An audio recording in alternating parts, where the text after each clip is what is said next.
Hey there, y'all. It's the CaliGriot, and I found a rather interesting documentary called Jim Crow of the North, and it's a full-length documentary about the Twin Cities in Minnesota. And it's talking about a family, a black family that moved in, the Jacksons, and what a mistake they made putting these black people's lives in jeopardy so bad that they had to move. They chose to move. And the woman moved to New York and became part of the Harlem Renaissance. Yeah, the female. So she just couldn't bear to live in Minneapolis anymore, or Minnesota. So what this is talking about is after slavery. This is 1909, when the Jacksons had moved in, had their house built, and then the white people found out that they were there. And the whole neighborhood turns into like a race war type of deal. So it's called a racial covenant, is what this real estate developer comes up with. And they still use that to this day, I believe, in some states. I know even in California this was used. It's called the racial covenant. So I'm going to be using this documentary and just to let you hear it for yourselves, okay? You know I got it. Here we go. The problem with the Madison Jackson and William Simpson incident is people had to show up in their front yard and threaten them. And this was in 1909. I don't think it's any coincidence that in May of 1910, the first racial covenant shows up in South Minneapolis.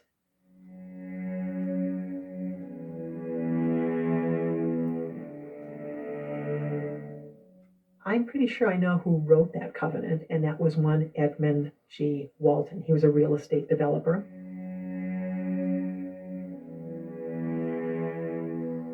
The legacy he left on Minneapolis, I mean, there's Edmund Boulevard, there's all these additions with his last name.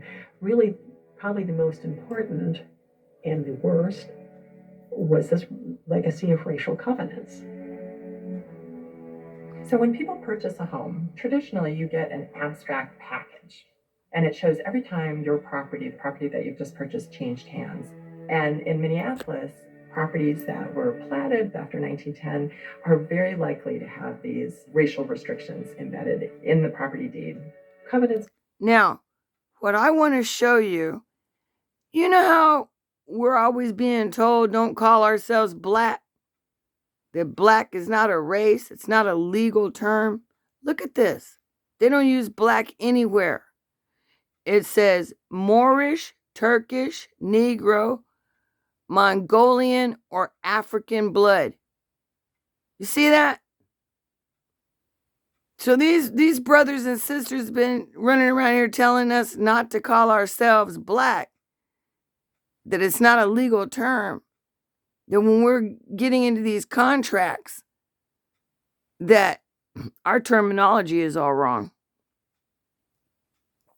So when we go back to look up property and deeds and things like that, we need to be looking for these words. Okay, that's the main reason I even stopped to share this tonight, was when I saw this. And then they even bring it out more pronounced as they go along. I'm not going to be long because I really just wanted to show everyone this. Can be building covenants, they can be setback requirements, but the racial covenants that we're concerned with tells you who can or cannot live, lease, even occupy certain spaces. racially restrictive covenants, private contracts between individuals that allow them to dictate to whom they'll sell their property. Aryan. Identifying racial covenants, however, has proved remarkably challenging. The only way to find racial covenants are to read warranty deeds. We're looking at about 3 million deeds in Hennepin County between 1900 and 1960, and each deed on average runs about 3 pages. So we're in the ballpark of 10 million or so pages of text. Penny found about 4,000, 5,000 racial covenants by herself. The old-fashioned way. She just went down to the county recorder's office and started going through deeds. And she found several thousand racially restrictive covenants. And that was enough to get us thinking, okay, hey, maybe we can do more than just show that racial covenants were a practice that was used in Minneapolis. What if we can map all of them? The first map that Penny made was shocking. I was shocked when I saw this, and I was shocked when she started reading me some of the language of these racial covenants. The wording can be very different. They're working on early 20th century ideas of race. Chinese, Japanese, Negro, Moorish, Turkish, Mongolian, Hebrew, sometimes Semitic. people of African blood or descent. No Negroes or Jews. Only Caucasians, except for their domestic servants of a different race who might be domiciled with the owner. Many of them were written during the period where eugenics is at front and center of American scientific thought, and that language is often what you see in these deeds. Okay, 1900s, and he's talking about eugenics is a part of American scientific thought. Now, this is before Nazi Germany, and if you've ever listened to me, I've been making the connection between the early 1900s and Nazi Germany. And I believe that eugenics is what fueled Nazi Germany. We've always had this incestuous connection with the Nazis. Yeah, I said it. Okay, let's see what they say now. Only people of the Aryan race can inhabit this land. Or the Aryan branch of the Caucasian race. I think one of the surprising things that I found in this research is 100% of these covenants are aimed at African Americans. Oh, there's that. That's black. Okay, here's the legal description. What we're doing with Mapping Prejudice is we're using digital tools to do a lot of the heavy lifting to help us identify the deeds that do contain racially restrictive covenants. Covenants exist across the country. People say, well, why aren't you doing this for St. Paul too? I know there are covenants in St. Paul. Their deeds are not scanned. Which is incredibly unwieldy, right? For traditional research methods where you go down to the archive and you just start going through the material, you would need an army of undergrads and the better part of a century, and even then I'm not convinced you'd be able to get through all of them. So we use OCR to translate these digitized warranty deeds into searchable text documents. This would be great for reparations. In text document form, I can write a script that iterates through and looks for predefined racial terms. And whenever it finds a match, we flag this corresponding deed image. And once we have this into the still very large but manageable realm of around 40,000 flagged images, we ask volunteers to help us transcribe them. And it says, may not be sold, mortgaged, or leased to or occupied by any person or persons other than members of the Caucasian race. Yep. Okay. So you can go ahead and click yes. And those answers I then export, and this actually gives me enough data to build the map.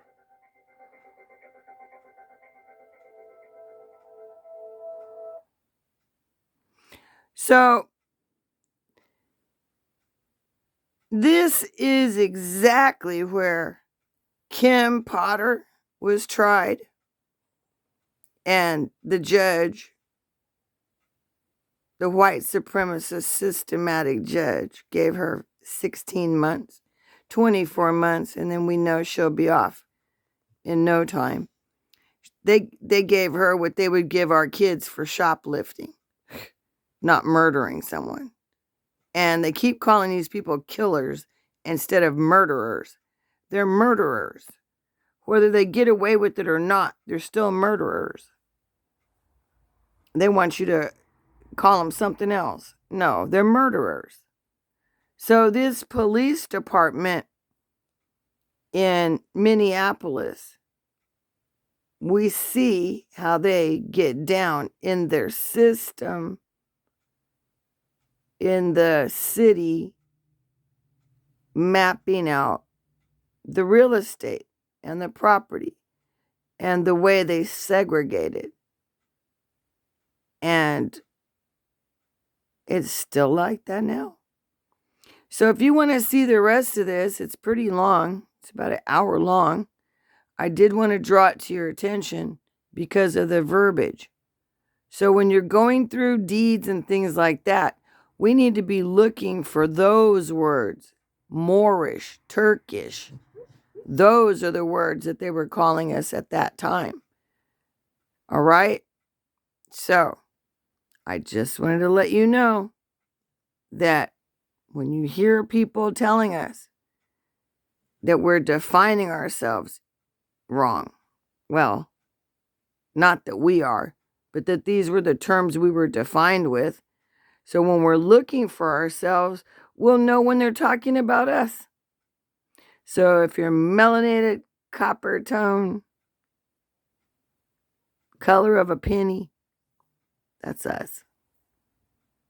Black people. This country has done a number on us with words.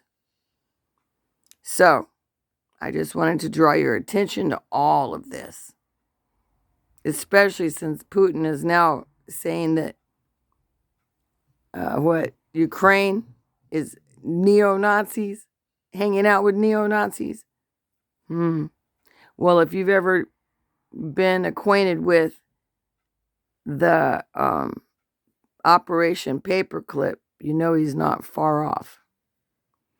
It's the CaliGriot, hoping I gave you some food for thought, enough to make you maybe view this documentary yourself. All right? You have a good night, and this is another Insomniac show.